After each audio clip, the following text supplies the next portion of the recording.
In 1968, a black man in Detroit rolled a 1959 Cadillac Coupe de Ville out of his garage at 7 on a Saturday morning, filled two buckets, laid out cotton towels never used for anything else, and began a wash that would take 4 hours. That same morning, 2,000 miles west, a white man in Bakersfield pushed a 1957 Chevy out of his garage and leaned under the hood with a timing light his father bought him in high school. Both men loved their cars, and both learned that love from the generation before. But the way they cared for those cars, the reason those cars mattered, and the roads those cars were allowed to travel have almost nothing in common. Number 15 is something you can spot from the passenger seat before the key ever turns. Number 2 is a skill that died with the men who carried it, because nobody ever pointed a camera at them. And number 1 explains why two identical cars, bought the same day off the same lot, still come from two different Americas. Hit that subscribe button. Here are the 25 differences between black car culture and white car culture that nobody explains. Number 25. The Saturday hand wash versus the automatic car wash. In the black tradition, the wash was a ceremony. 2 buckets so the dirt never went back on the paint, a soft cotton towel for the body, an old one for the wheels, and a toothbrush for the emblems. It happened in the driveway where the neighborhood could see. The mainstream tradition drove through the automatic wash, 3 minutes of spinning brushes. Both cars came out clean. But for a man whose grandfather was never allowed to own much of anything, that Cadillac in the driveway was a public statement, and you do not run a statement through a machine. Number 24. Wire wheels and white walls versus factory stock. The black tradition dressed the car. True wire spoke wheels polished until they threw sunlight across the street. White wall tires scrubbed by hand until the white looked like paper. A steel worker in Gary, Indiana, kept one toothbrush in his garage from 1964 on that never touched anything but the spokes on his 98. The mainstream old-school tradition often kept steel rims and hubcaps because the car was about what was under the hood, not what was holding it up. But the wire wheel tradition came from men who understood that in a country that judged them on sight, presentation was not vanity. It was armor. The car arrived before the man said a word, and the wheels did the introduction. Number 23. Candy paint versus factory color. A candy paint job is built in layers, a metallic base, then coat after coat of translucent color, sometimes 15 layers deep, wet sanded until the finish looks like you could reach your hand into it. The old-school black tradition prized candy apple red, brandywine, and emerald greens that changed shade as the car turned a corner, and the painters of South Central Los Angeles turned that layering into an art form the custom world still chases. The mainstream tradition trusted the factory. A 1966 Mustang in original Wimbledon white holds its value because nobody touched the paint. One tradition preserves what the manufacturer made. The other finishes what the manufacturer started, the way a tailor treats a plain suit as raw material for something personal. Number 22. The Cadillac versus the pickup truck. In the black community of the 1950s and 60s, the Cadillac was the certificate. Banks would deny a mortgage in a black neighborhood without a second look, but a Cadillac dealer took cash from anybody, and a paid-off Fleetwood in front of the house said what the deed could not. In the white rural tradition, the pride vehicle was often the truck, a Ford or Chevy that hauled feed and proved a man worked. One vehicle announced arrival. The other announced labor. But only one was purchased in a world where announcing your arrival could be the only proof of it anyone accepted. Before we get to number 21, one quick thing. If these stories matter to you, if you believe the way our grandparents built pride out of nothing is worth remembering and worth handing on, we put together something called the Black Dollar Playbook. It carries the same mindset you are hearing about in this countdown written down so it does not get lost. The link is sitting in the description whenever you are ready. Now, number 21. Number 21. Buying used and bringing it back versus buying new off the lot. The black tradition bought the car after somebody else was done with it, then spent 2 years turning it into something the first owner would not recognize. New upholstery sewn by a man working out of his garage, chrome redipped, the engine gone through gasket by gasket. The mainstream tradition bought new every few years and traded in, because credit was easy and the dealer knew your family. The difference was access, not taste. When the loan office says no, you learn to make a 15-year-old car look like it just left the showroom, and that skill became its own economy and its own pride. Number 20. The shade tree mechanic versus the dealership bay. In the black neighborhood, there was always one man who could fix anything, and his shop was a tree in his yard with a chain hoist thrown over the thickest branch. Outside Jackson, Mississippi, one of those men pulled engines under the same oak for 30 years, did valve jobs on a dirt floor, and charged what the neighborhood could pay, sometimes in cash, sometimes in a plate of food and a favor owed. The mainstream tradition drove to the dealership and paid book rate. Both cars got fixed either way. But the shade tree man existed because plenty of shops in town would not take black customers, or made them wait until every other car was done. The tree was a workaround that became an institution. Number 19. Learning at the curb versus learning in shop class. In the mainstream tradition, a young man learned engines in high school auto shop, with a teacher and a factory manual on the bench. In the black tradition, the classroom was the curb on a Saturday, and the teacher was an uncle who told you to hold the light and stop asking questions until you had watched the same job 3 times. There was no manual. The manual was his memory, learned from his father, who learned it maintaining vehicles he was never allowed to drive to the front door. One tradition wrote the knowledge down, the other wore it into its hands. Number 18. The full tank and the packed cooler versus stopping anywhere. Before a road trip, the old-school black family filled the tank the night before, checked the spare, and packed a cooler with fried chicken, pound cake, and sweet tea. The white family pulled onto the highway and stopped when they got hungry. From 1936 to 1966, black travelers carried the Green Book, a guide to the gas stations, restaurants, and motels that would actually serve them, because in long stretches of this country, stopping at the wrong place after dark was dangerous. The packed cooler was not a picnic.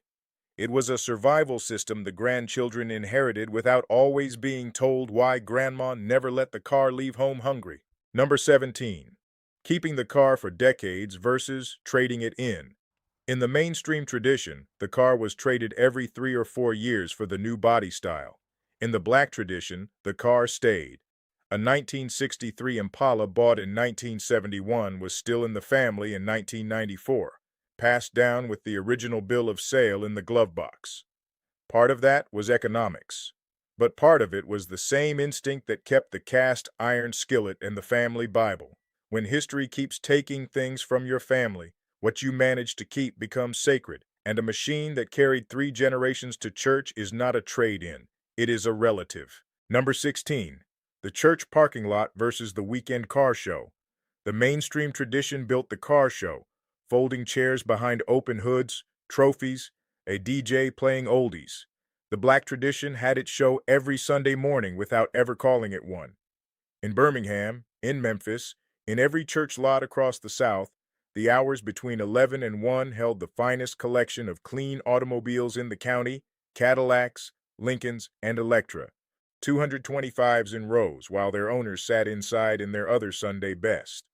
A man's car in that lot said his week had gone right, his family was provided for, and God had been good. No trophy at any car show has ever said that much. Here is the part of this story a countdown cannot show you unless I stop counting for a minute. These 2 traditions have been borrowing from each other at red lights for 100 years. The white hot rodders of the 1950s and the black customizers of the same era studied each other's cars at drive-ins, and half the tricks in modern car culture came from that quiet exchange. A black upholstery man in Los Angeles stitched interiors for white custom shops that put their own name on the work. A white speed shop owner in Memphis sold parts fairly to black racers when nobody else would, and learned tuning tricks he used for 30 years. The rivalry in this list is real, and so is the respect underneath it. But the constraints these 2 groups of builders worked under were never the same, and that is what the rest of this list is about. Number 15. Plastic on the seats versus the lived-in cab. This is the one you can spot from the passenger seat before the key ever turns. Open the door of the old-school black car and the interior looks like the day it left the factory, or better. Clear plastic covers protected the upholstery for years, floor mats over the carpet, and no eating in the car, ever. The grandchildren knew it as law. The mainstream work truck told the opposite story. Receipts on the dash, a dog blanket on the bench, gravel in the carpet. One interior was preserved like a parlor, because the car might be the nicest room its owner was ever allowed to own outright. Number 14. The trunk built for sound versus the stock radio. By the 1970s and 80s, the black tradition treated the car as a rolling living room, and a living room needs music. 12-inch speakers in carpeted plywood, an amplifier where the spare used to sit, and a bass line you felt from a block away. The old-school white tradition mostly kept the AM radio because the sound that mattered was the engine, headers, and a Lopi cam idling in the driveway. One tradition announces the machine, the other announces the man. Both drivers were certain the other had it backwards. Number 13. Riding slow versus the quarter mile. The white old-school tradition measured the car in seconds. A Friday night run down a marked quarter mile, the whole point compressed into 13 seconds of noise. The black boulevard tradition measured the car in visibility. Sunday evening on the main strip, windows down, elbow out, moving just above idle so both sidewalks had time to see the paint, the wheels, and who was behind them. Speed hides a car, slow reveals it. One tradition built machines to disappear down a track. The other built machines to be witnessed because being seen on your own terms in something beautiful you built was the entire victory. And if your family did half the things on this list and nobody ever explained why, stay with me because the last 3 entries are the explanation. Number 12. The car with a name versus the car as a machine. In the black tradition, the good car got christened. Miss Betty, the Blue Goose, Big Body. A family in Macon kept a 1972 Electra they called Miss Pearl for 26 years, and the name got used like family, as in, we are taking Miss Pearl to the reunion. The mainstream tradition mostly called the car by what it was, the Chevy, the truck, the wagon. You maintain a machine. You take care of Miss Pearl. And when the family finally let one of those named cars go, people stood in the driveway and watched it leave like it was moving away, because in every way that mattered, it was. Before the top 10, one thing. Every entry on this list came from people who built pride and wealth inside a system designed to prevent both. And that mindset is worth more than any car. But a mindset is worth nothing if it stops with you. We put those lessons into a guide called the Black Dollar Playbook, real strategies for building money, protecting it, and making sure it actually reaches your children and grandchildren instead of getting lost the way so much of this history got lost. If what you built is worth passing down, this was made for you. The link is in the description below. Now back to the countdown, because number 11 is about money too. Number 11. Cash and layaway versus easy credit. The old-school white buyer walked into the dealership and drove out on a handshake and a payment book because the bank already knew his father. The old-school black buyer often paid cash saved in an envelope over 2 years, or put wire wheels on layaway at $8 a time. That was necessity in a lending system that charged black borrowers more when it served them at all. But necessity built a habit, and the habit built something else. The man who paid cash owned the car the day he drove it home.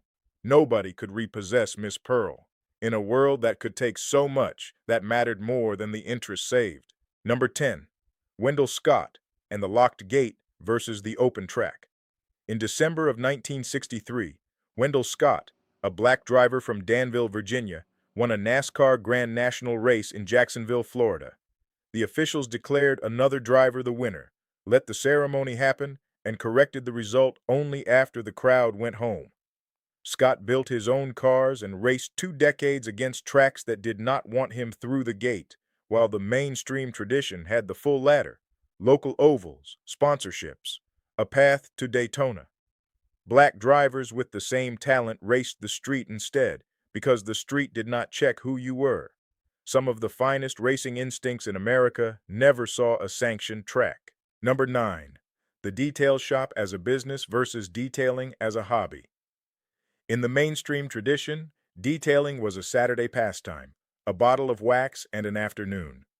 In the black community, detailing became commerce.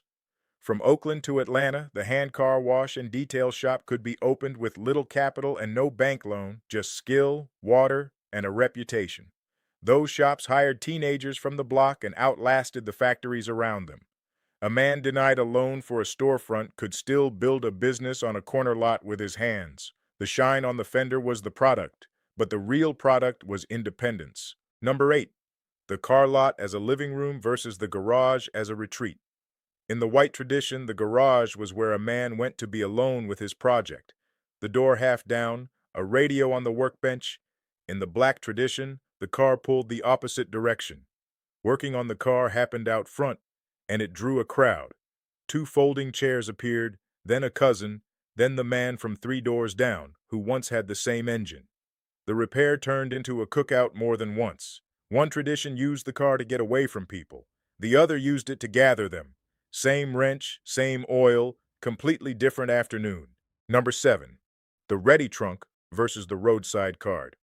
Open the trunk of the old-school black car and you found a full toolbox, jumper cables, oil, water, flares, a blanket, and a fan belt that fit.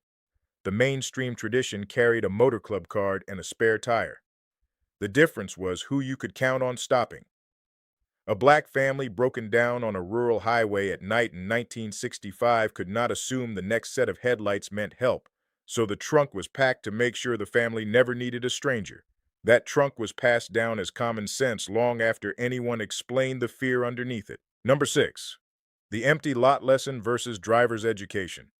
The mainstream teenager learned in a school car with a brake pedal on the passenger side and a certificate at the end. The black teenager learned in the family car in the church parking lot on a Saturday, with a father in the passenger seat teaching 2 curriculums at once. The first was clutch, mirrors, and parking. The second was the one no school taught, and we will get to it at number 3. The lesson ended the same way every time, with the father saying the car is not a toy, it is the family's legs. No certificate was issued. The license was his nod. Number 5. The donk and the glass house versus the restamod and the rat rod. Both traditions eventually turned old cars into art, and they chose different old cars. The black tradition took the 1971 to 1976 Impalas and Caprices and raised them on big polished wheels with candy paint, honoring the exact cars their grandparents drove to church. The white tradition built restamods and rat rods, dropping modern engines into 1932 Fords and 1969 Camaros, honoring the hot rods their fathers raced. Look at what each tradition resurrects and you can read its family album. Every one of those builds is a photograph of somebody's grandfather, rendered in steel. Number 4. The car, as the only visible asset versus the car as a toy. For most of the 20th century, redlining kept black families out of the mortgages and neighborhoods that built the white middle class. A white family's wealth sat quietly in a house, growing while they slept, so the car could afford to be a hobby. A black family in 1960 could be denied the house, but the car lot would sell to anyone with the money. So the car became the one piece of the American dream that did not check the map before saying yes. That is why it was washed like an heirloom and named like a child. For a long time, it was the wealth a family was permitted to hold in public. Number 3. The talk versus never thinking about it. In the white tradition, a traffic stop was an annoyance and a fine. In the black tradition, it was a drill rehearsed at the kitchen table before the license was ever earned. Hands at 10 and 2, and they stay there. License and registration clipped to the visor so you never reach for the glove box. Yes, sir. No, sir. And get home. Fathers who taught their sons carburetors in the afternoon taught them this at night, and it was the more important lesson. One tradition drove the roads, the other navigated them. Number 2. The knowledge that was never recorded. Somewhere in every black neighborhood, there was a man who could tune a carburetor by ear, head cocked over the fender. Listening for the moment the idol went from rough to round. A painter who mixed candy colors by eye because the formula lived only in his memory. An upholstery man whose stitch nobody has matched since he passed in 1989. The mainstream tradition wrote its knowledge into shop manuals and magazines, so the craft survived its craftsmen. The black tradition ran on apprenticeship, hand to hand, and when the chain broke, the knowledge went into the ground with the man who carried it. You can search every video ever uploaded and you will not find that ear or that eye. Nobody ever pointed a camera at it. Number one, why the two traditions will never look the same. Strip away everything on this list, and one difference remains. For the mainstream tradition, the car was freedom taken for granted, a hobby, a horsepower number, a Saturday. For the black tradition, the car was freedom that had to be won and protected because the road was the one public place where a man could not be told to move to the back. Behind that wheel, he was exactly who he decided to be. Two men can now buy the same car from the same dealer at the same price, but one inherits a tradition that treated the automobile as recreation, and the other a tradition that treated it as declaration. The cars can match. The histories never will. So when you see a 60-year-old Cadillac idling slow through a summer evening, gleaming like the day it was named, you know it is not just being driven, it is being remembered. If this brought back a driveway or a grandfather with a cotton towel, share it with somebody who was there. Subscribe for more of the history nobody says out loud. And if making sure what you built reaches the next generation is on your mind, the Black Dollar Playbook is waiting in the description below. We will see you at the next one.